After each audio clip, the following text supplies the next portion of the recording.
Radhe Radhe friends, Kanha the explorer channel में आप सभी का स्वागत है।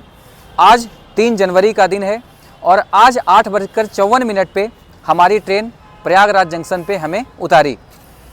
इस वीडियो के जरिए हम महाकुंभ को लेकर के उत्तर प्रदेश सरकार के द्वारा में कितनी तैयारियां की गई है उसको एक्सप्लोर करने वाले हैं और प्रयागराज के कुछ खास जायकों को भी दिखाने वाले हैं कि यहाँ पर में कुछ बहुत स्वादिष्ट व्यंजनों के लिए भी प्रयागराज बहुत फेमस है।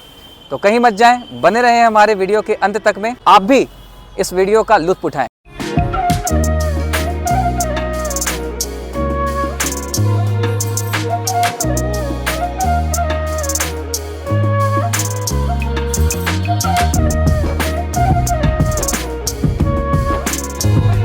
और आज का सफ़र हम शुरू करने वाले हैं प्रयागराज के बहुत ही पुराने और प्रसिद्ध सिविल लाइन में स्थित हनुमान मंदिर के साथ में।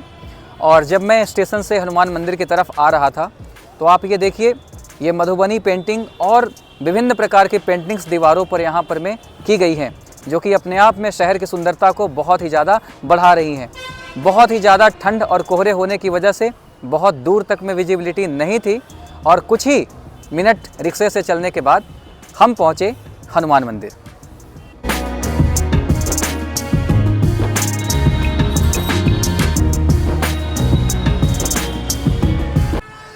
तो हनुमत निकेतन में आज हमारे बहुत ही परम मित्र हैं दीपक जी। ये हमारे बहुत ही अच्छे खासे मित्र हैं क्योंकि इस शहर से हमारा पुराना नाता है और ऐसा गाइड के रूप में, क्योंकि ये यहाँ के लोकल निवासी हैं तो पूरे प्रयागराज को ये बचपन से जानते हैं। आज हमें सबसे पहले ये हनुमत निकेतन मंदिर के बारे में कुछ विशेषताओं के बारे में ये बतलाएंगे। नमस्कार दीपक जी। नमस्ते भैया। आप सबसे पहले ये बताएं कि क्या महत्व है, क्या विशेषताएं हैं इस हनुमत निकेतन के बारे में, आप हमारे दर्शकों को बताएं। राधे राधे दर्शकों, मैं सबसे पहले ये बता रहा हूँ आपको कि इस मंदिर की नींव कब रखी गई है और किसने रखी। तो हमारे ब्रह्मलीन पंडित श्री रामलोचन ब्रह्मचारी जी ने इसके में रखी और इस मंदिर का नाम हनुमत निकेतन है। इस मंदिर में हनुमान जी के साथ साथ हनुमान जी के बाईं तरफ माँ दुर्गा की मूर्ति है और दाहिनी तरफ भगवान राम, माँ सीता और उनके भ्राता अनुज लक्ष्मण जी की मूर्ति है। जब लक्ष्मण जी को मूर्छा लगी और हनुमान जी को आदेश मिला राम जी से कि जाइए संजीवनी बूटी ले आइए, और जब संजीवनी बूटी लेके हनुमान जी लौट रहे थे, ये उस समय की मूर्ति को दर्शाता है।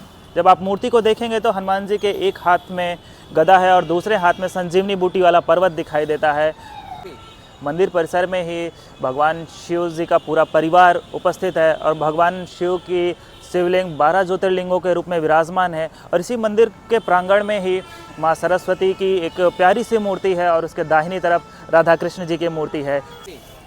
आइए इस मंदिर से जुड़े कुछ और तथ्यों से आपको रूबरू कराते हैं। 2018 में एक मूवी आई थी, शादी में ज़रूर आना, उसके कुछ फुटेज यहाँ दर्शाए गए थे। इस मंदिर के अलग अलग परिदृश्य आपको चारों तरफ उस मूवी में देखने को मिलेंगे। राधे राधे। बहुत बहुत धन्यवाद दीपक जी आपको। धन्यवाद आलम जी। हाँ, और चलिए अब हनुमत निकेतन मंदिर के बाद में हम चलते हैं इलाहाबाद के बहुत ही मशहूर कचौड़ी वाले के पास में, जो कि रामबाग रेलवे स्टेशन के पास में ही है, जिन्हें कि चंद्रलोक कचौड़ी वाले के नाम से जाना जाता है। बहुत ही प्रयागराज की वो फेमस कचौड़ी वाले हैं। तो चलिए वहाँ के जायका का भी स्वाद लेते हैं और आपको भी दिखाते हैं कि आखिरकार चंद्रलोक कचौड़ी वाले के क्या खास है उनके कचौड़ियों में।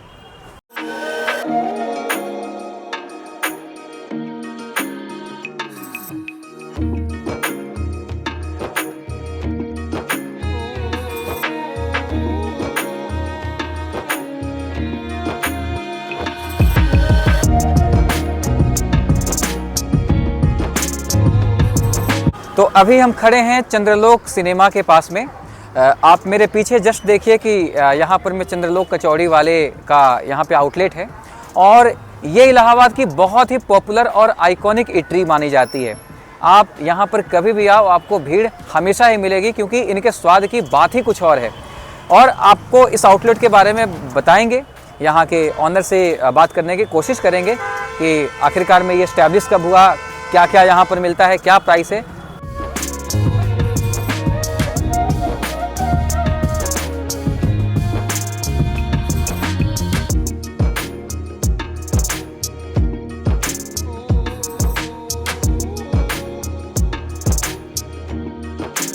हमारे साथ में इस रेस्टोरेंट के ऑनर संदीप जी हैं।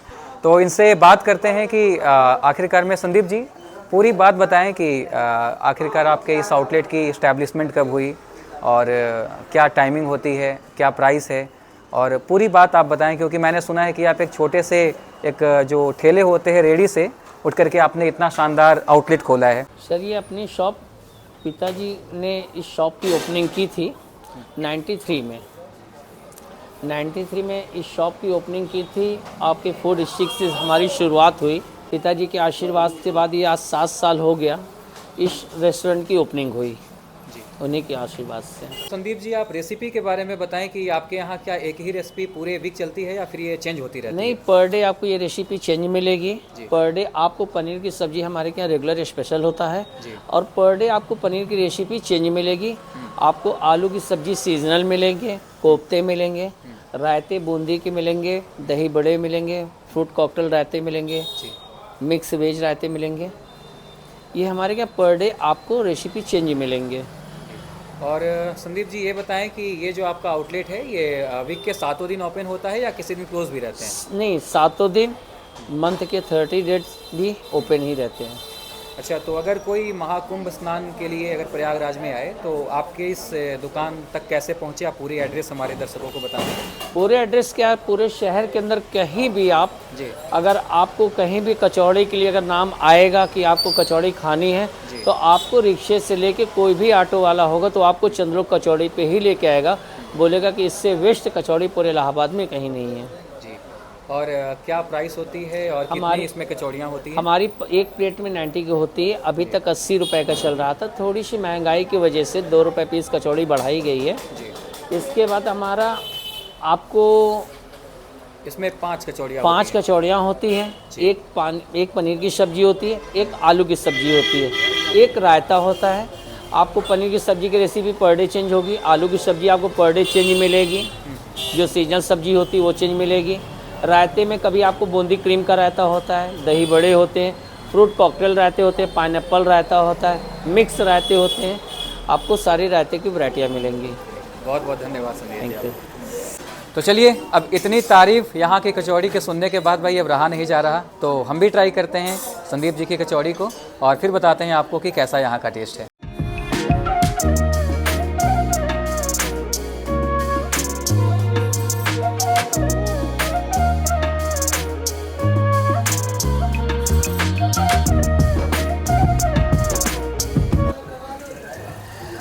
तो हमारी थाली आ चुकी है चंद्रलोक की मशहूर, और चलिए अब ट्राई करते हैं। जैसा कि मैंने आपको पहले बताया था, यहाँ पर 3 तरीके की सब्ज़ी दी गई है। एक ये आलू दम, दूसरा शाही पनीर है और तीसरा ये बूंदी रायता है। तो फर्स्ट बाइट मैं लेता हूँ आलू दम के साथ में, और यहाँ पे जो कचौड़ी है वो काफ़ी गरम गरम है। तो फर्स्ट बाइट मैं लेता हूँ आलू दम के साथ में। ऐसे मैंने सुना है कि जो प्रयागराज की आलू दम है ना, वो बहुत ज़्यादा कमाल की होती है। प्रयागराज का आलू दम मतलब वन ऑफ द बेस्ट, आपको ऐसा स्वाद कहीं और नहीं मिलेगा। तो मैं स्टार्ट करता हूँ आलू दम के साथ में ही, देखते हैं कैसा लगता है ये।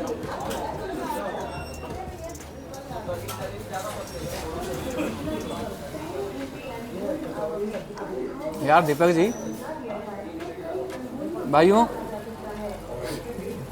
कसम से मैं बता रहा हूँ, मैं एक्सप्लेन नहीं कर सकता इसके स्वाद के बारे में। इस दुकान के ऑनर जो संदीप जी थे ना, उन्होंने बिल्कुल सही कहा था कि आप जब प्रयागराज के किसी भी छोर से जब पूछोगे ना चंद्रलोक कचौड़ी वाला का दुकान कहाँ है, वो आपको हाथ पकड़ कर यहाँ ले आएगा।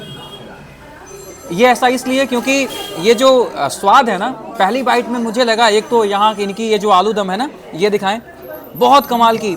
ये ऐसे सिंपल आलू ही है इसमें, जैसे कि हम आमतौर पे अपने घरों पे बनाते हैं, पर ये स्वाद बहुत बहुत मतलब अलग ही फ्लेवर है इनका, मैं एक्सप्लेन नहीं कर सकता आपको। अब पता चला कि आखिरकार में एक छोटे से रेडी से उठ करके और इतने बड़े रेस्टोरेंट के आखिरकार में अगर ये मालिक बने तो ये स्वाद खिलाते हैं। ये इतनी पुरानी इनकी आउटलेट है कि वाकई मैंने फर्स्ट बाइट में तो मैं पूछना चाहूँगा कि ऐसे संदीप जी, मैं दोबारा रिफ़िल करवा सकता हूँ कि नहीं? दोबारा भी कराइए, दोबारा भी आपको रिफिल होगा, खाने में आपको कोई भी कमियां नहीं मिलेगी। अरे वाह, मतलब कि आप यहाँ पर मैं 2-3 बार, जितनी बार आपकी इच्छा करे आप इसको फिल करवा सकते हैं। बस बर्बाद ना जाए थाली में, व्यर्थ ना जाए, बस इसका कॉन्सेप्ट आपको ध्यान रखना है। बाकी अब दूसरी बाइट जो है वो शाही पनीर के साथ में टेस्ट करते हैं। ये देखिए मसाला कितना यहाँ पे थिक है, और मैं हल्का पनीर की भी यहाँ पे बाइट लेता हूँ। और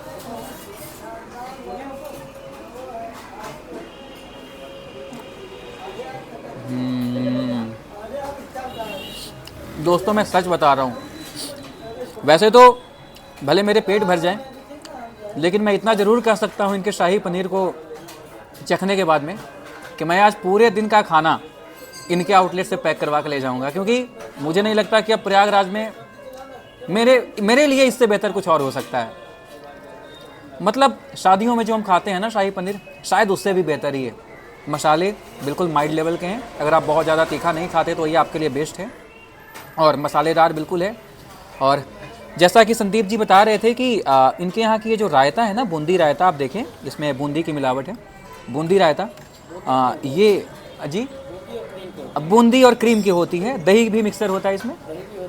हाँ, बूंदी क्रीम और दही को मिलाकर बनाया जाता है, तो इसको ट्राई करते हैं फिर।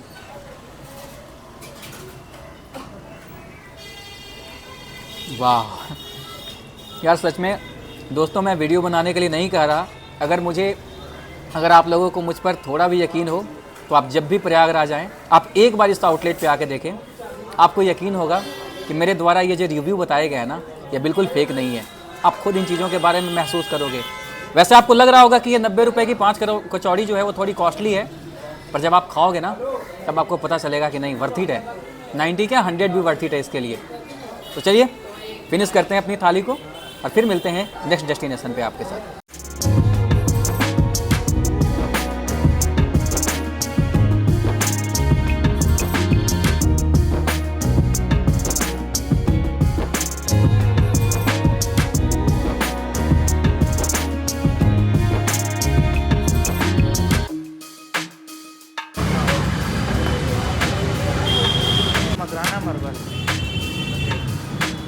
तो चंद्रलोक की कचौड़ी खाने के बाद जस्ट बगल में ही लगभग 500 से 600 मीटर की दूरी पे नवग्रह मंदिर है, और अभी हम इसी नवग्रह मंदिर के कैंपस में खड़े हैं। ये मंदिर का कैंपस बहुत ही बड़ा है, और यहाँ पे बहुत सारी जो मंदिरें हैं वो दिख रही हैं।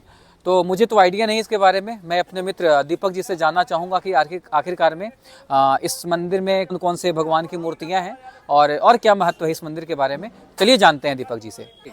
हम नवग्रह मंदिर पहुंच चुके हैं, जो रामबाग रेलवे स्टेशन से 100 कदम की दूरी पे ही है। आइए इसके कुछ तथ्यों के बारे में आपको रूबरू कराते हैं। 14 वर्षों का लंबा समय और करोड़ों की लागत से बना यह देश का इकलौता ऐसा नवग्रह मंदिर है जो शास्त्रोक्त विधि से बना है, जो हर रूप में भक्तों का कल्याण करेगा। अब यह मंदिर श्री पत्थरचट्टी रामलीला कमेटी परिसर द्वारा चलाया जाता है। यह मंदिर पूरी तरह भूकंप रोधी मंदिर है। सफ़ेद मकराना संगमरमर के पत्थरों से निर्मित है। दरवाजे और खिड़कियों पर लगे शीशों पर रामचरितमानस की पंक्तियां उकेरी गई हैं। शास्त्रों में नवग्रह सूर्य, चंद्रमा, मंगल, बुध, बृहस्पति, शुक्र, शनि, राहु व केतु के अलग अलग रंग वर्णित हैं। इसके अतिरिक्त मंदिर परिसर में शंकर भगवान, वीर हनुमान की विशाल प्रतिमाएं सबको मोहित करती हैं। मंदिर के पश्चिमी भाग में क्षीर सागर में लेटे हुए भगवान विष्णु और उनका चरण दबाती हुई माँ लक्ष्मी की प्रतिमा काफ़ी आकर्षित करती है। तो दोस्तों अभी 12 बज चुके हैं, और अभी नवग्रह मंदिर बंद होने का समय हो गया था, तो हम लोग टेंपल के अंदर विजिट नहीं कर पाए।